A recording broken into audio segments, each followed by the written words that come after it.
करा सकते हैं ना गुरु जी? हाँ जी। जी गुरु जी। गुरु जी, पहला दिन का जो अध्याय है इसको क्या कहा आपने? जैसे जैसे दूसरा प्रथम चैत्र पहला ही अध्याय है, मतलब पहला जी एक पूरा चैत्र पहले अध्याय में ही है। जी, इसको प्रथम चरित्र। प्रथम चैत्र कहते हैं। जी धन्यवाद। प्रथम चरित्र, मध्यम चरित्र और गुरुजी उत्तम चरित्र। उत्तम चरित्र।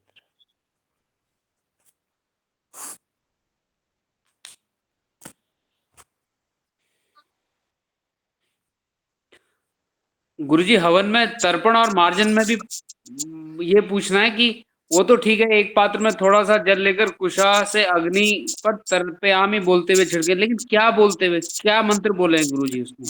आपने जिस मंत्र का अनुष्ठान किया है उस मंत्र को। अच्छा, उतने सब मंत्रों का? नहीं, सभी का नहीं। आप जो अनुष्ठान करोगे, ग्रह शांति करोगे या किसी एक ग्रह को लेकर करोगे ना, हाँ गुरुजी। या अनुष्ठान करोगे, या देवी का करोगे, या भगवान विष्णु का करोगे, भगवान शिव का करोगे, भगवती गायत्री का करोगे, या कोई भी अनुष्ठान करोगे, हाँ वो गुरुजी। प्रधान देव जो आपका होगा उसके मंत्र के द्वारा। कितनी बारी करना है गुरुजी तर्पण और मार्जन? दशांश।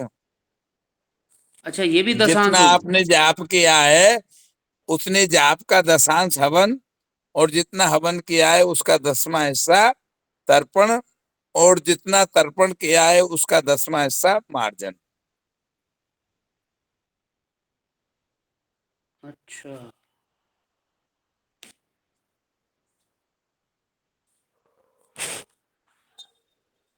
दशांश। मान लो दशांश। आपने 1000 जाप किया है, तो आपने 100 बार जो है ना उसका तर्पण करना है, और 10 बार उसका मार्जन करना है।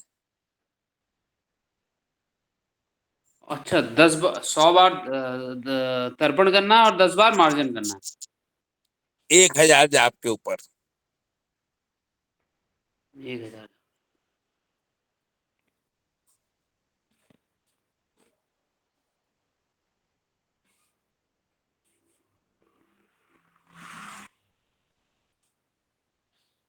ठीक गुरु जी, आ गया समझ में। क्योंकि जनरली मैंने देखा कि वो तर्पयामी मार्जयामी दोनों इकट्ठे ही बोल देते हैं, ऐसा भी देखा हाँ मैंने कई बार। हाँ बिल्कुल। उसको वो बोलते हैं, यदि ब्राह्मण कर रहे हो ना, हाँ। तो अग्नि तर्पयामी जजमान मार्जयामी ऐसा एक साथ कर देते हैं। अरे, पर अग्नि वो ब्राह्मण तर्पयामी करते, जजमान स्वयं नहीं करता।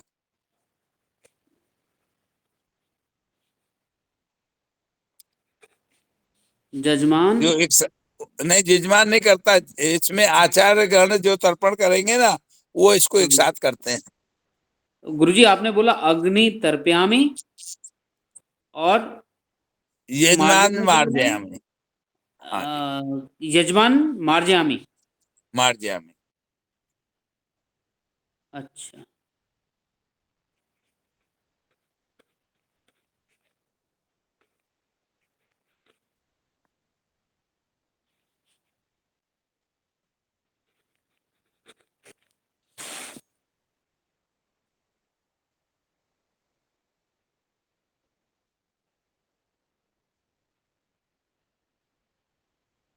गुरु जी, एक नवरात्र में 1000 का आहुति होना आवश्यक है? नहीं, नवरात्रि में 1000 आहुति का तो ऐसा कोई प्रमाण नहीं है। जी गुरु जी, फिर कितनी ये तो होनी चाहिए? मैंने एक अनुपात बताया कि यदि आप 1000 मंत्र करते हो तो 100 जो है 1000 आहुति के ऊपर में 100 बार तर्पण और 10 बार मार्जन होगा। ये तो एक अनुपात बताया मैंने। गुरु जी, एक नवरात्र में कितने हवन होने चाहिए? अब मैंने कहा ना, जितने, अब यदि आप एक अनुष्ठान कर रहे हो तो एक दिन का एक करते हो तो 9 दिन में 9 अनुष्ठान होंगे आपके। जी। तो एक दुर्गा सप्तशती का हवन करोगे आप। जी 700। हाँ जी। और दुर्गा सहस्त्र नाम से करे तो वो तो फिर पूरा ही होगा। 1000 पूरे ही होना चाहिए। हाँ जी, 1 मिनट।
चलो ठीक है सर, भी नंबर कल मिलते हैं फिर।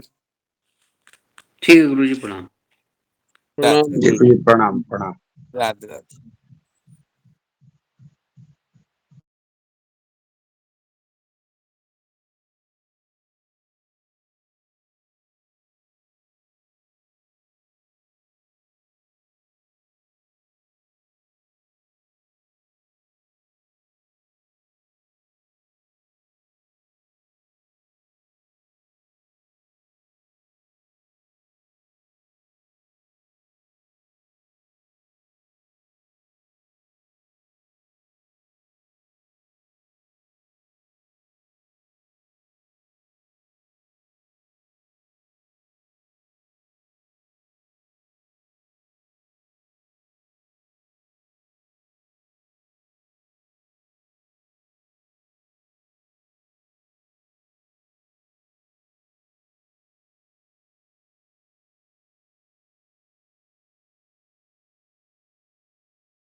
सर्वविद्वान मनोमन सभी को राधे राधे।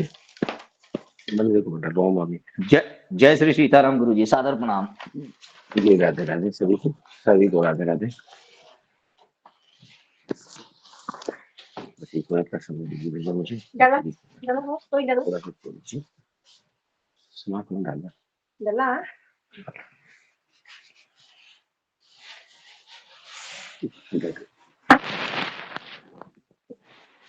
चलिए आज क्या पढ़ना है भैया? शनि। आज शनि है। चलिए लिखिए।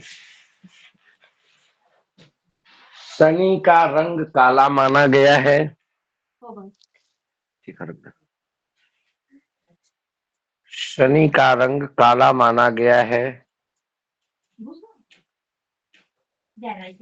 रख दो इसे।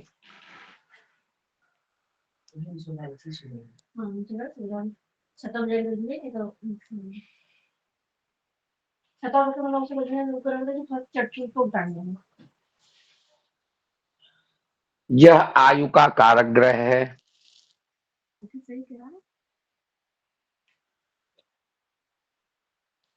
यह आयु का कारक ग्रह है।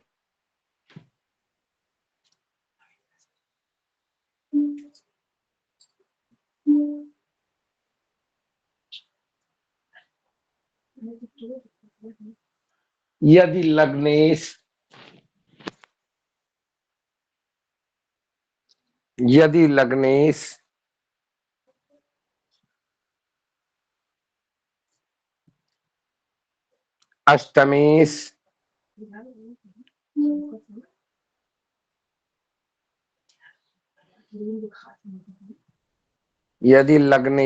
अष्टमेश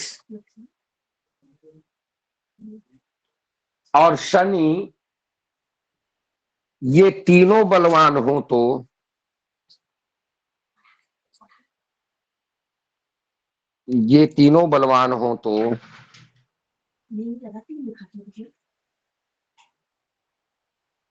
मनुष्य दीर्घायु होता है। मनुष्य दीर्घायु होता है। यदि ये तीनों बलवान हो तो मनुष्य दीर्घायु होता है।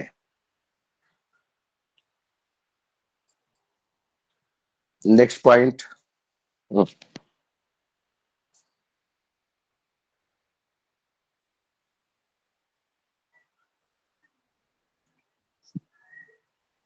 यदि शनि तथा राहु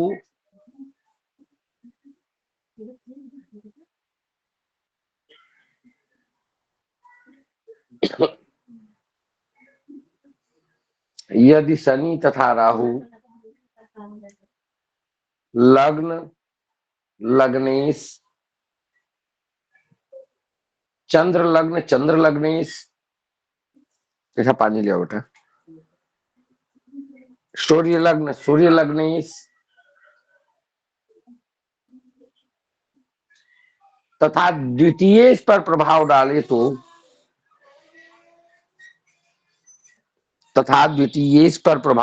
तो मनुष्य का रंग काला होता है। धम्मा। तो मनुष्य का रंग काला होता है।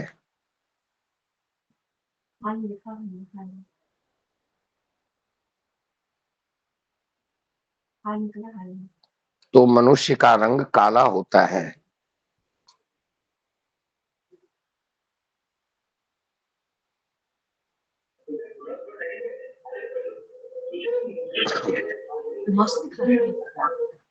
ठीक है, चार्ज कर दिया। मनुष्य का रंग काला होता है। देखो ध्यान देना है, शनि राहु ये दोनों काले ग्रह हैं। लग्न पे लग्नेश पे चंद्र लग्नेश सूर्य लग्नेश और द्वितीय भाव मोह का कारक है। तो इन सबके ऊपर अगर प्रभाव डालता है तो मनुष्य काले रंग का होता है। ठीक है जी जी। हाँ नेक्स्ट पॉइंट। शनि रोग का भी कारक ग्रह है। खाली पानी।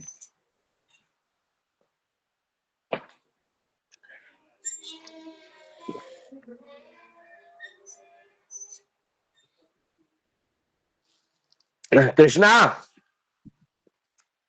ए कृष्णा, नेक्स्ट पॉइंट, शनि रोग का भी कारक ग्रह है। जब षष्ठम स्थान में, छठे स्थान में मकर या कुंभ राशि हो, कृष्णा, मकर या कुंभ राशि हो और वहां राहु बैठा हो, तो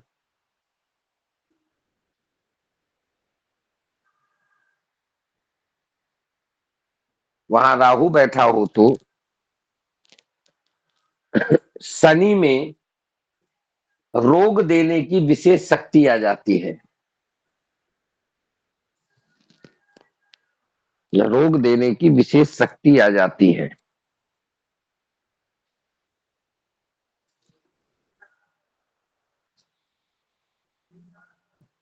ऐसा शनि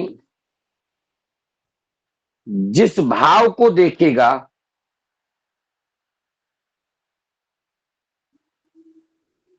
जिस भाव को देखेगा अथवा जिस भाव में बैठा होगा, किसना ऐसी चालू करो,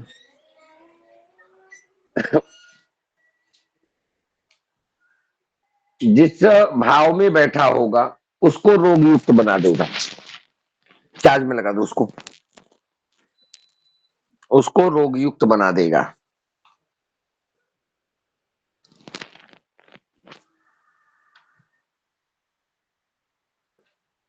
ये बात समझ में आ गई है? बात समझ में आ गई कि बताऊं? बता दीजिए गुरुदेव। देखिए, शनि कुंडली में षष्ठम भाव में बैठ जाए, षष्ठम भाव में बैठे भी, शनि की राशि बैठ जाए, शनि नहीं, शनि की राशि अर्थात षष्ठम भाव में रोग के घर में, या तो मकर राशि हो या कुंभ राशि हो। रोग के घर में मकर राशि या कुंभ राशि होनी चाहिए। अब रोग के घर में मकर या कुंभ राशि बैठी हुई हो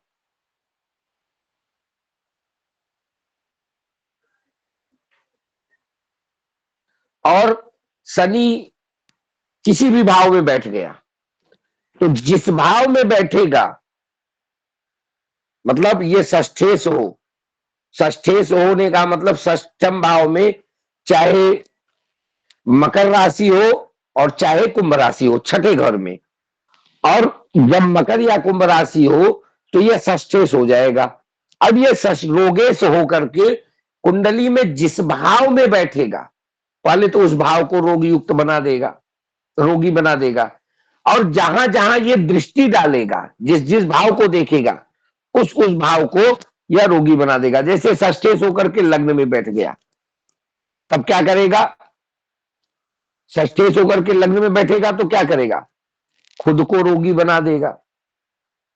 षष्ठम भाव व्यक्ति का स्वयं भाव है, चतुर्थ भाव में बैठेगा तो माता को रोगी बना देगा, दसम भाव में बैठेगा, नवम में बैठेगा, पिता को रोगी बना देगा, एकादश भाव में बैठेगा, बड़े भाई को रोगी बना देगा, बड़ी बहन को रोगी बना देगा, और वहां से जिस भाव पे दृष्टि डालेगा उस भाव को भी रोग युक्त बना देगा। ठीक है जी। हाँ, अगला,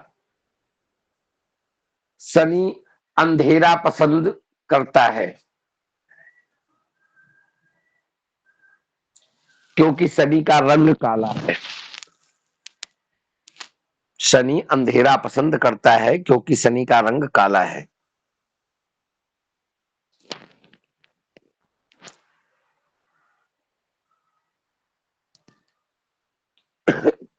क्योंकि शनि का रंग काला है, अतः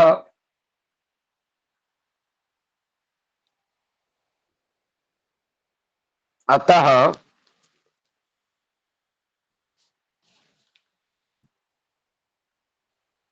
यह ग्रह विद्या नहीं चाहता। आवाज आ रही है हमारी ना? जी गुरुदेव।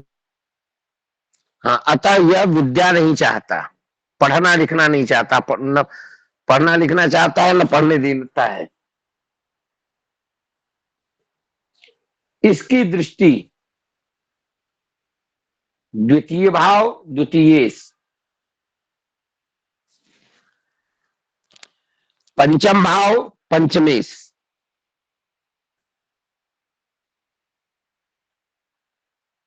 अथवा बुद्ध पर हो तो,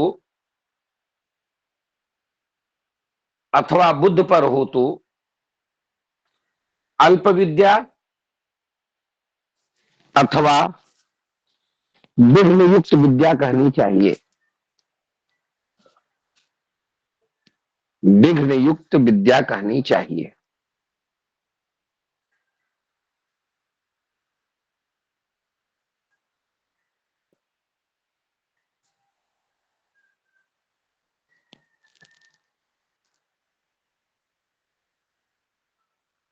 तो विद्या, विघ्न युक्त विद्या मतलब पढ़ाई लिखाई में विघ्न बहुत ज्यादा पड़ेगा, कहने का मतलब सीधा शब्दों में समझो।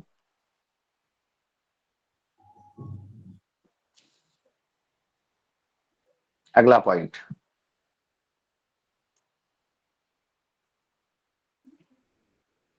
शनि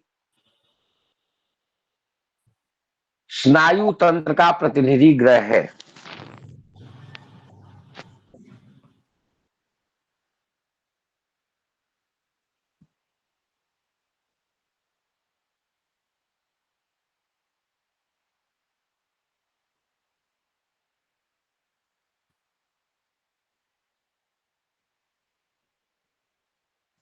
शनि स्नायु तंत्र का प्रतिनिधि ग्रह है।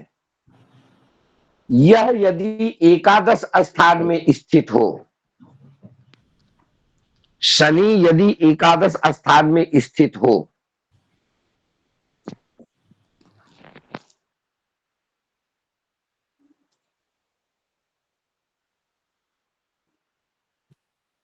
तो व्यक्ति की मृत्यु,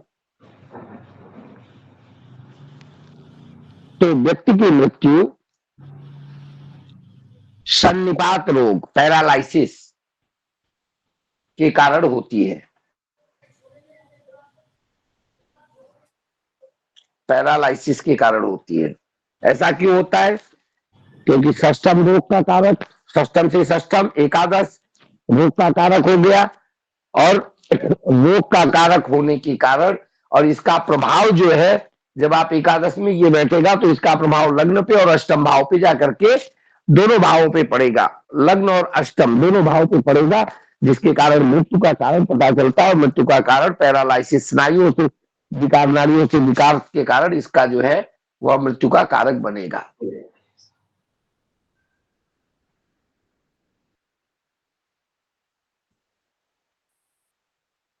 नेक्स्ट पॉइंट। हेलो। हाँ, मेरी क्लास चल रही है। नेक्स्ट पॉइंट, शनि की वाणी असंस्कृत तथा कर्कश है। असंस्कृत माने क्या कहते हैं? असभ्य। असंस्कृत माने क्या होगा? असभ्य वाणी ने। सुसंस्कृत और संस्कृत शब्द अगर हमने गलत बोला होगा तो सुधार लीजिएगा भाई। क्या कहेंगे उसको? सुसंस्कृत माने सुसज्जित वाणी। जी जी। और उसका उल्टा क्या होगा? असंस्कृत होगा ना। क्या जी, कहेंगे जी। उसको? असंस्कृत शब्द अच्छा नहीं लग रहा है। सही तो सही है। कुसंस्कृत। सुसंस्कृत तो हो गया संस्कारित। कुसंस्कृत उसका उल्टा क्या होगा?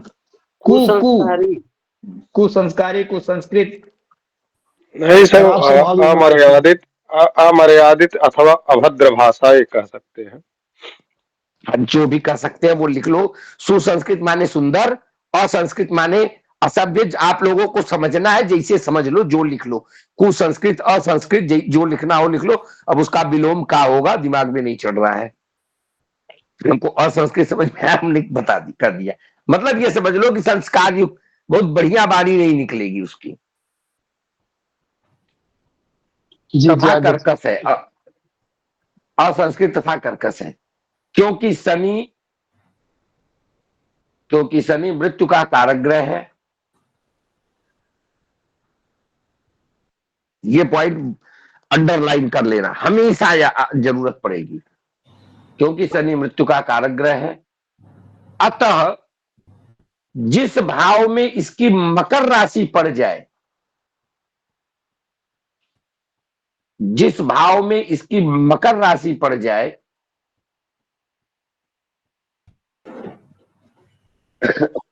तो वह संबंधी, जातक का वह संबंधी कर्कश बाड़ी बोलने वाला होता है।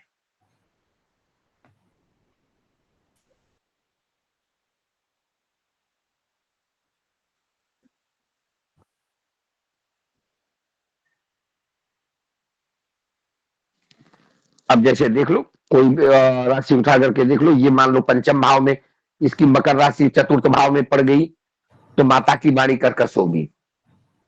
क्योंकि चतुर्थ भाव में पड़ेगा तो चतुर्थ भाव में मकर राशि होगी, तो कुंभ राशि जो है वो इसकी पंचम भाव में जाकर के पड़ेगी। तो जिस भाव में मकर राशि आएगी, उसका जो जातक होगा उसकी बारी का कारक भी, क्योंकि 10 नंबर माने मकर राशि, और उसकी बारी मकर राशि उस जातक का हो गया, तो असंस्कृत भाषा हो,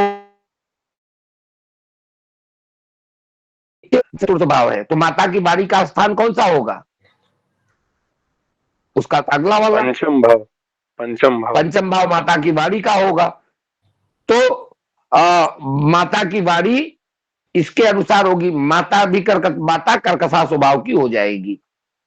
पुत्र के भाव में मान लो पंचम भाव में पड़ा, तो पुत्र कर्कश बाड़ी वाला हो जाएगा। ठीक है, जैसे कर्क लग्न की कुंडली हो तो क्या होगा? कर्क लग्न की कुंडली में सप्तम भाव में मकर राशि आएगी, तो स्त्री कर्कश बाड़ी वाली होगी।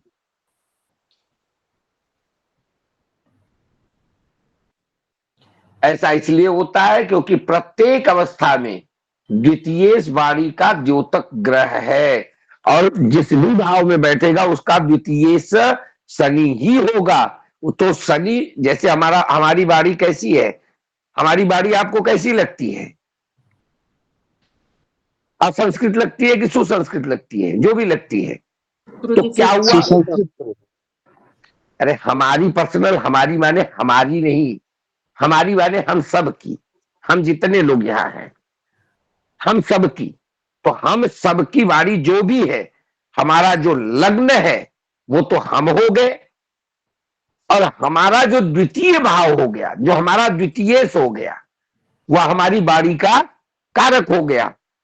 द्वितीय भाव हमारा वाणी का कारक हो गया, तो हमारी वाणी का कारक हो गया, तो हम जहां बैठे, जैसे मान लो मकर लग्न में ही बैठ गया, तो लग्न में मकर हो गया, तो हमारा जो द्वितीय होगा वो भी तो शनि ही होगा।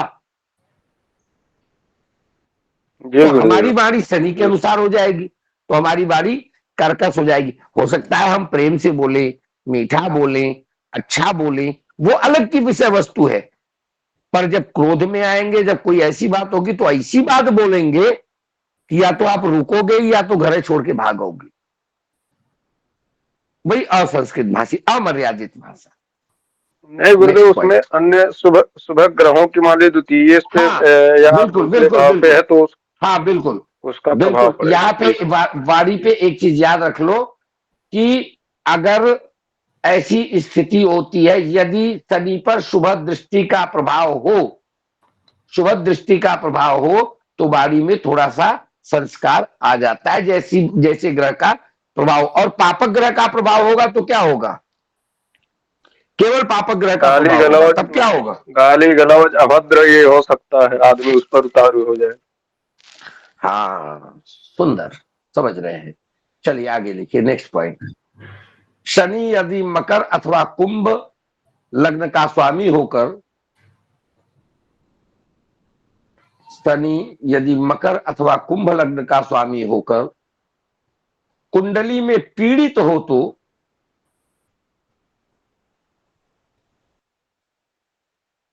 कुंडली में पीड़ित हो तो मनुष्य की जंघा में कष्ट होता है, जांघों में कष्ट होता है।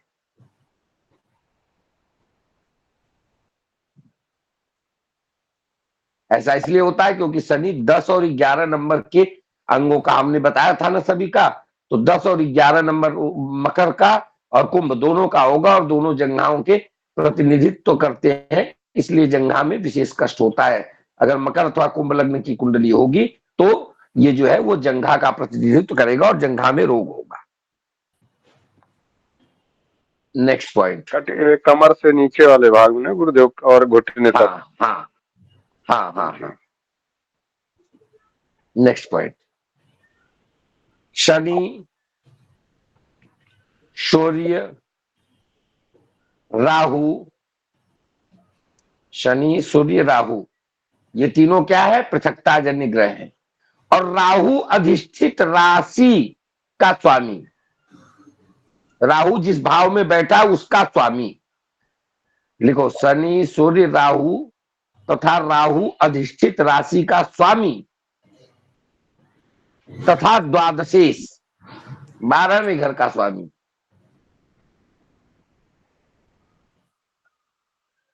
फिर से समझ लो, शनि, सूर्य, राहु, राहु अधिष्ठित राशि का स्वामी तथा द्वादशेश, ये सब ग्रह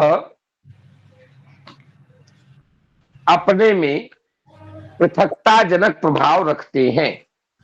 यहीं पे एक बार लिख लो, ये सब पृथकताजनक प्रभाव रखते हैं। इनमें से यदि दो ग्रहों का भी प्रभाव,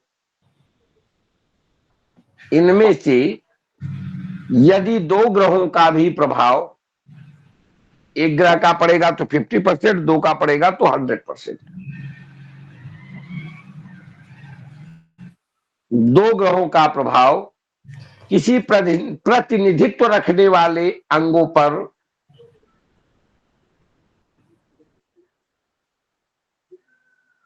पड़ जाए तो मनुष्य को उससे पृथक कर देते हैं।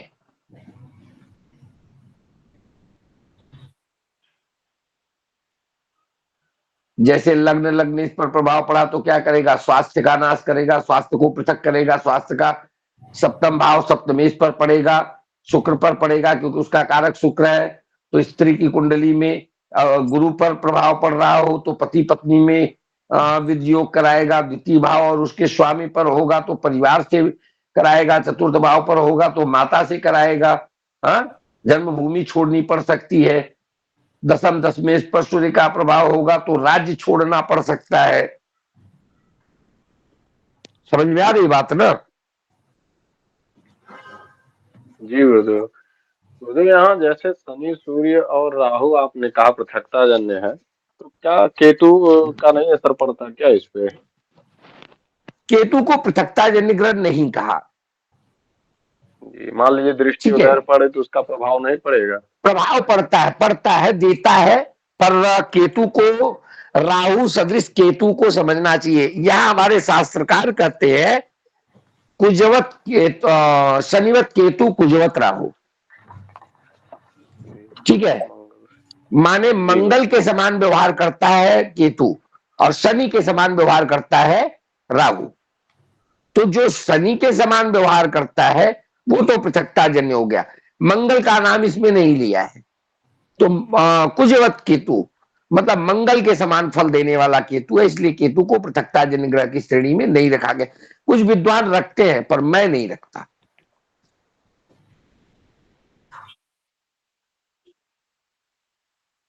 कुछ लोग कहते हैं कि जहां राहु को समझे, वहां जहां राहु है वहां केतु को समझ लेना चाहिए,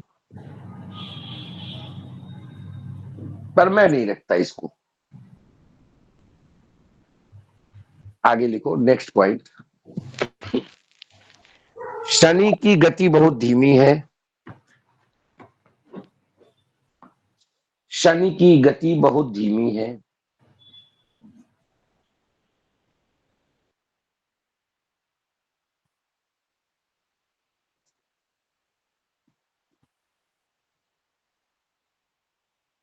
अतः शनि द्वारा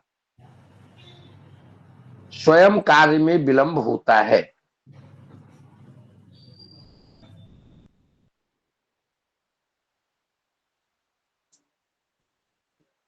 शनि द्वारा स्वयं कार्य में विलंब होता है।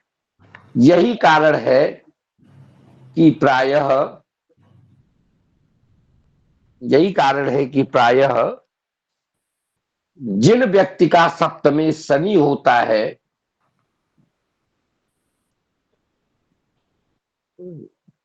जिन व्यक्ति का सप्तमे शनि होता है और सप्तम भाव तथा शुक्र की शुभ दृष्टि न हो, सप्तम भाव तथा शुभ ग्रह की दृष्टि न हो तो विवाह विलंब से होता है।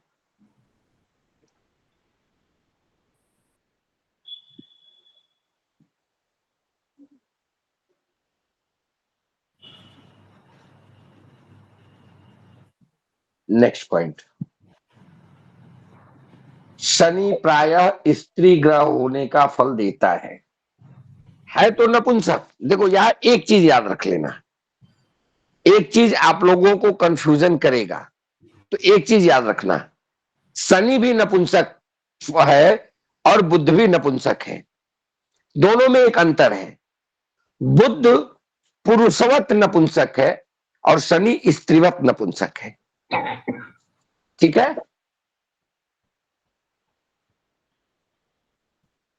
जी अतः शनि पंचमेश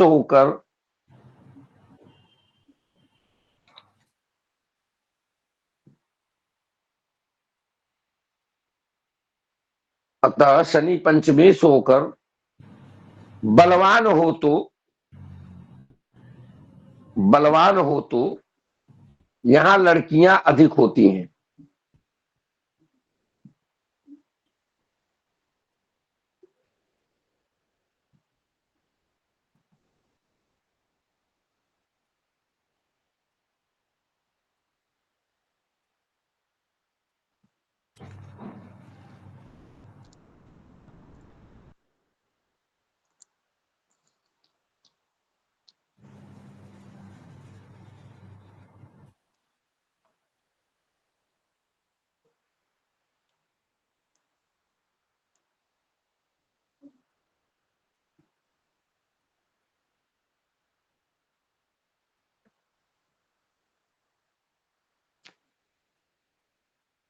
नेक्स्ट पॉइंट,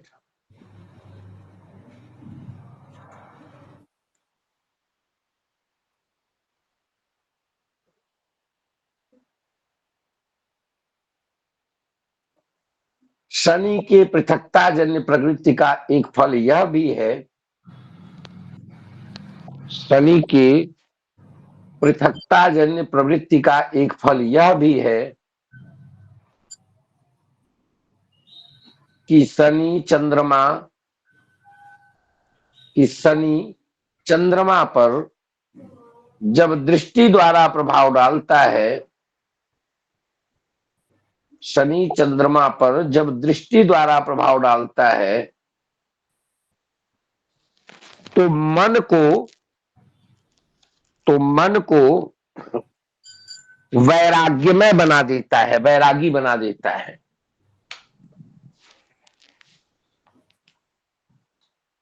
तो मन को वैराग्यमय बना देता है,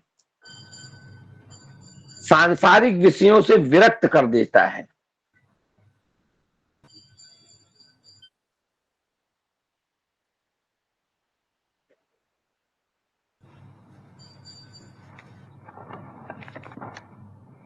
ऐसा अमूमन देखा जाता है, सन्यासियों की कुंडलियों में आपको ये सब चीजें अमूमन देखने को मिल जाएंगी, पर इतना ही नहीं है कि इतने से ही आप कह देंगे।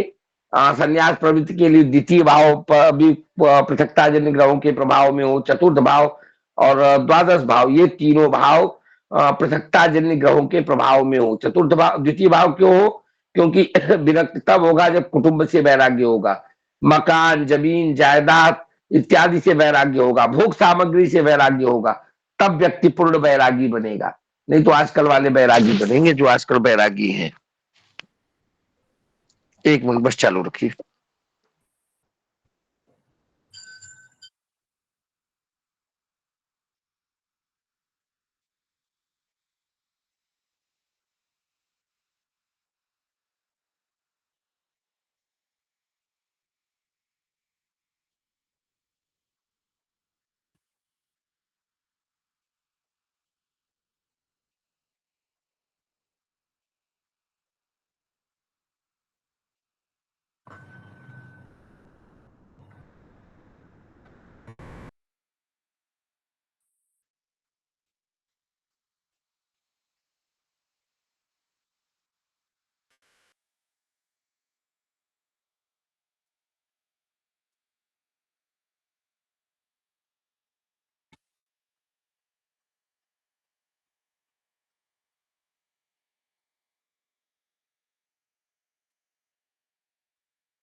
गुरु जी क्या लेफ्ट हो गए?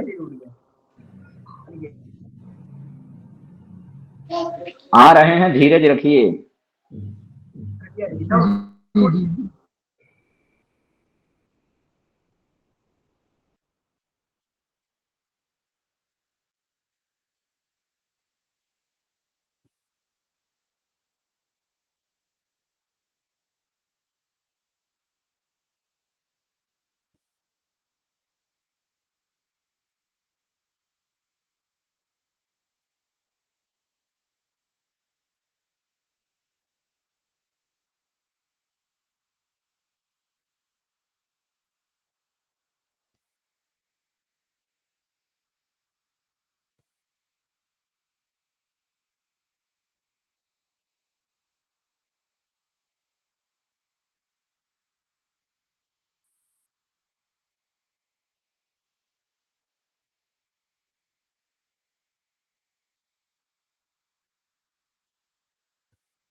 बैरागी हो गई क्या?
ठीक है, क्या लिखे? ये क्या है, शनि सांसारिक विषयों से विरक्त कर देता है।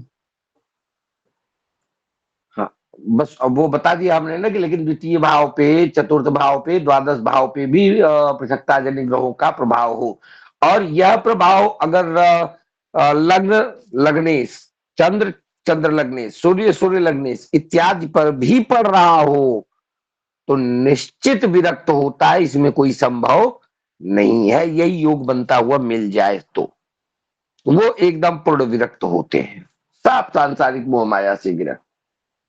और थोड़ा बहुत रहता है तो आज वाले साधु बनते हैं। आज वाले साधु मतलब भोग सामग्री पूरी चाहिए, जमीन जायदाद मकान वाहन सब सुख चाहिए, सब कुछ चाहिए। केवल परिवर्तन क्या होगा, दिखाएंगे कि हम घर मतलब द्वितीय भाव से विरक्त हो जाएंगे बस। चलिए नेक्स्ट पॉइंट। शनि क्षेत्र का प्रतिनिधि है। शनि क्षेत्र का प्रतिनिधि है। जब यह चतुर्थेश होकर बलवान हो तो भूमि भवन वाहन सब शनि के अधीन है। तो जब यह चतुर्थेश होकर बलवान हो तो जमीन जायदाद भवन वाहन इत्यादि का विशेष सुख देता है। जैसे कुंभ राशि का शनि चतुर्थ भाव में पड़ जाए तो ये विशेष फलदायी हो जाता है। हाँ, पर पाप प्रभाव न हो, शुभ प्रभाव हो, ये सब सारी चीजें अपने जगह।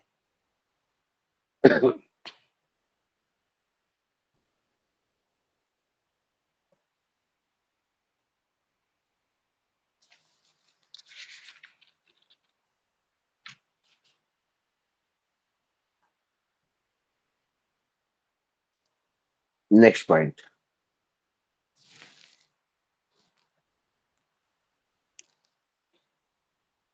सप्तम भाव में स्थित शनि को दिग्बल प्राप्त होता है। सप्तम भाव में स्थित शनि को दिग्बल प्राप्त होता है।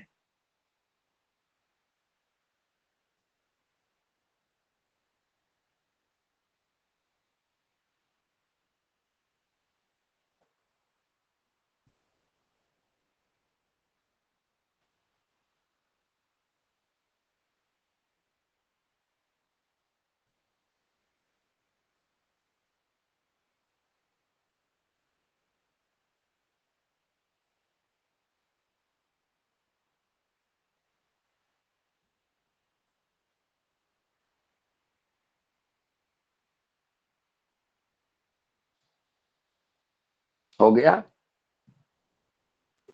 जी जी गुरु जी।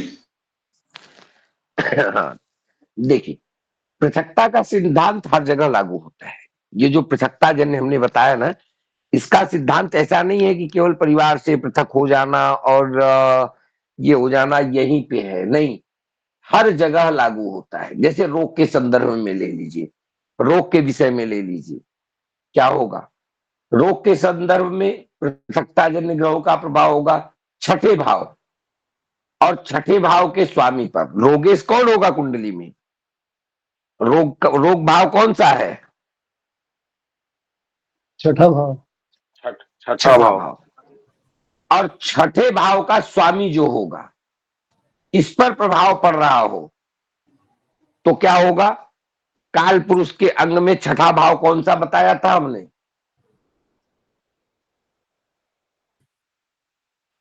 कमर।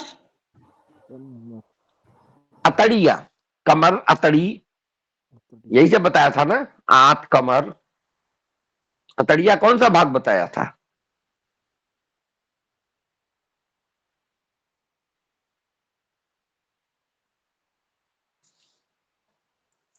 अतड़ियों को कौन सा भाव बताया था भाई? आप लोगों ने तो लिखा था ना। जी गुरुदेव छठा भाव। अतड़ियों को बताया था हमने छठा भाव ना। वही तो मैं सोच रहा हूँ कि मैं भूल तो नहीं गया लिखा ना।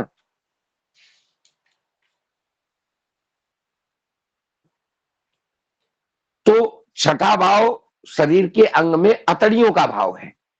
कमर का भाव है ठीक है, पर अंदर शरीर के अंदर जो है वो अतड़ियों का भाव है। अब अतड़ियां हमारी छठी हो गई और उस पर शनि का प्रभाव पड़ गया, तो क्या होगा? अतड़ियां अपना स्थान छोड़ेंगी।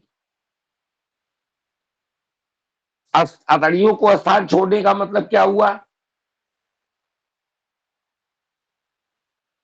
डिसलोकेशन। शरीर में अतड़ियों को का डिसलोकेशन होगा, वो अपने जगह से हटेंगी। यही रोग में अच्छा हार्निया भी इसी कारण होता है। अच्छा। तो ये सारी चीजें रोग के संदर्भ में है। पृथकता ऐसा जन्य भी का तो हो सकता है प्रभाव। गुरुदेव, हाँ, ऐसा भी तो हो सकता है गुरुदेव, मान लीजिए किसी कारण वैसे या उसको ऑपरेशन करके जो निकाल दिया जाता तो ये भी किसी ग्रह के पृथकता जन्य के कारण ही होगा। हाँ, हाँ, बिल्कुल। पृथक हो जाना माने वो अलग होना। शनि का हो और मंगल का भी प्रभाव उसके ऊपर पड़ रहा हो, किसी और पापक ग्रह का प्रभाव पड़ रहा हो, जी अधिकतर तो देखा गया, उस जैसे मान लीजिए निकाल दिया जाता है काट के शरीर के उस अंग को किसी कारणवश। ऑपरेशन, मंगल, जी जी। सर्जरी, तो ये चीजें जो है वो मिलती है। भाव समझ रहे हैं ना? चीजें समझ में आ जा रही हैं। जैसे मनुष्य का राज छिन जाए, घर बार का त्याग हो जाए, स्त्री का त्याग हो जाए। त्याग का मतलब क्या हुआ? ये भी हमारा पृथक पृथक होना, अलग हो जाना। समझ में आ गई बात? जहां जैसे किसी का राज्य छिन जाए, पृथकता जन्य का ग्रहों का प्रभाव होगा। सब पृथकता जन्य ग्रहों के प्रभाव के कारण ये सारी चीजें होती हैं।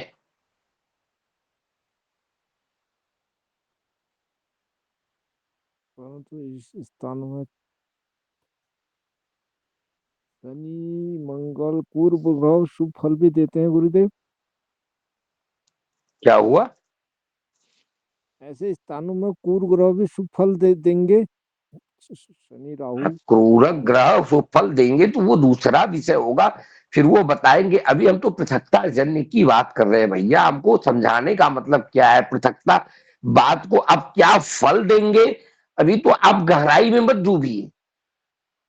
अभी आप जहां अभी तालाब के पास पहुंचे हैं तो पैर में पानी में पैर को डालिए, खाली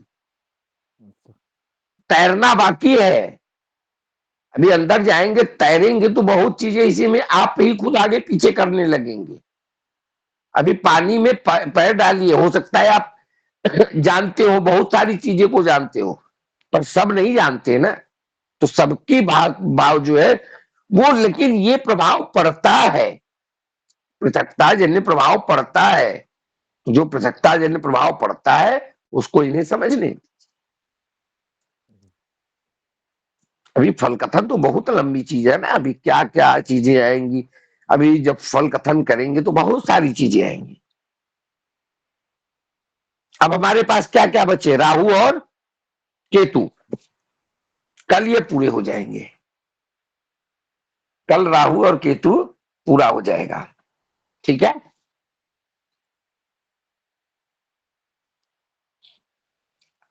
आज तो समय नहीं है ना, नहीं हो पाएगा ना? कितने बजे? नहीं 5 गुरुदेव, आज बजे नहीं हो तक। पाएगा। हाँ, तो अब कल ही शुरू करते हैं। कल राहु केतु दोनों कर देंगे। हम भी कल समय से जुड़ने का प्रयास करेंगे। अच्छा, नवरात्रि में प्रतिपदा को कक्षा बंद रहेगी।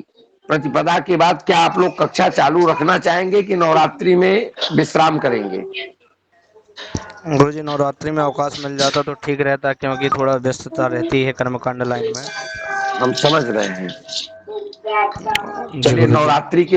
नवरात्रि के लिए आप लोगों को विशेष अवकाश के साथ साथ नवरात्रि में आप लोगों को कुछ काम दे देंगे। टाइम जिसको मिलेगा वो करेगा, नहीं मिलेगा तो कोई बहुत प्रेशर का काम नहीं होगा। कल हम लोग इस पे थोड़ा सा विशेष कल राहु केतु करके समाप्त कर लेते हैं और उसके बाद फिर नए सिरे से नई कक्षाएं चलेंगी। आपको एक निवेदन करना चाहूंगा। अब आप लोगों को करना क्या है, देखो करना ये है आप लोगों को, जो भी जब भी आपके पास टाइम 10 मिनट 20 मिनट 1 घंटे आप खाली बैठे हैं, आप कहीं से भी जहां से भी आप कुंडली जनरेट करते हैं वहां पे जाइए, कोई भी एक तो कुंडली ओपन कर लीजिए, कोई भी एक कुंडली ओपन कर लीजिए, और जितनी चीजों को हमने बताया, सबसे पहले क्या है, सूर्य।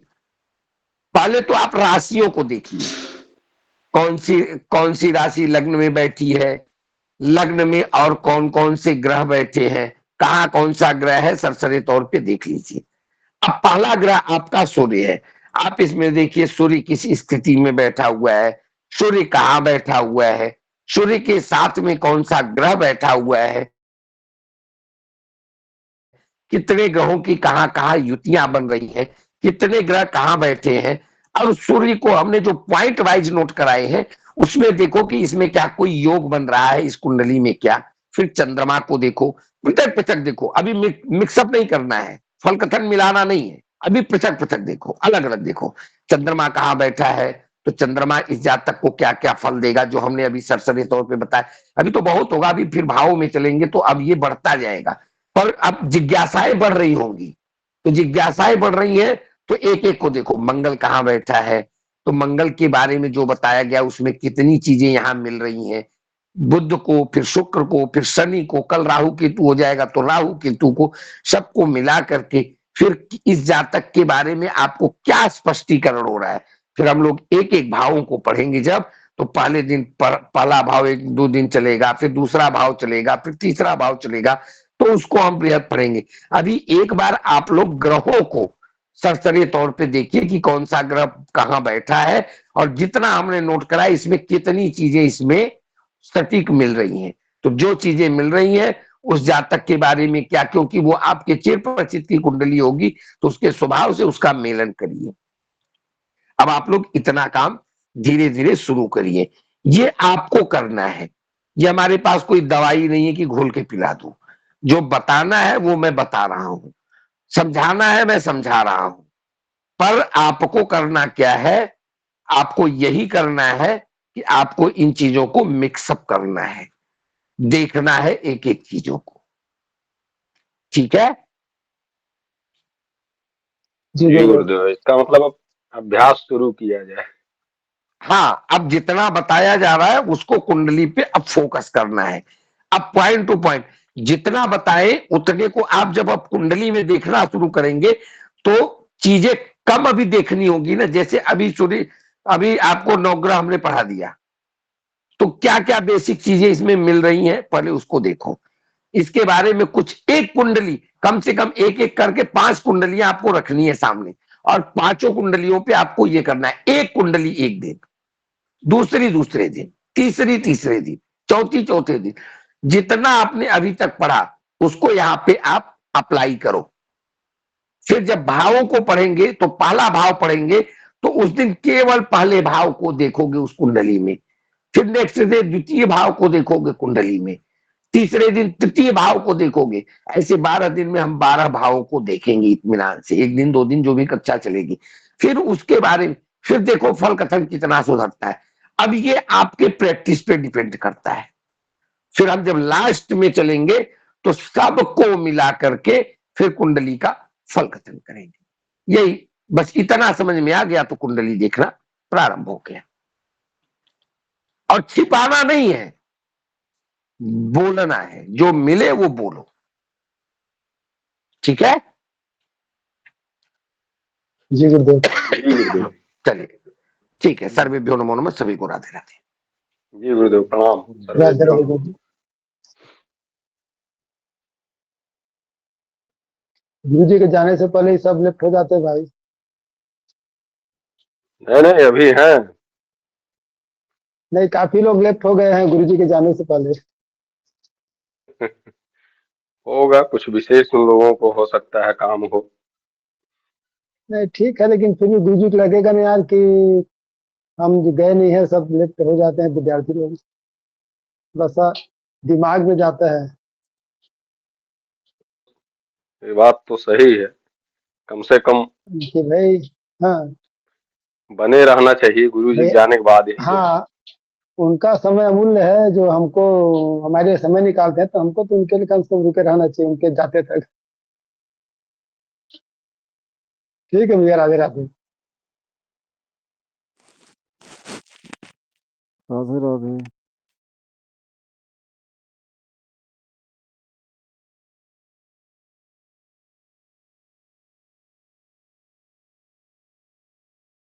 राधे राधे सभी को।